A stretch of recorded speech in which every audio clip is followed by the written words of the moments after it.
চাপাই বাবু গঞ্জের গরুর হাট, বটতলা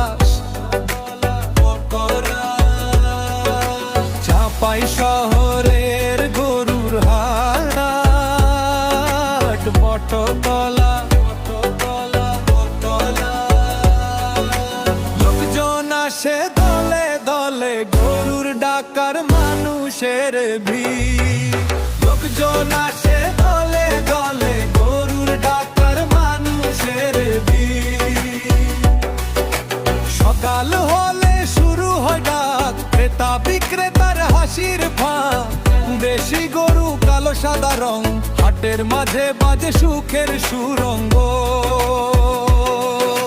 চাপাই শহর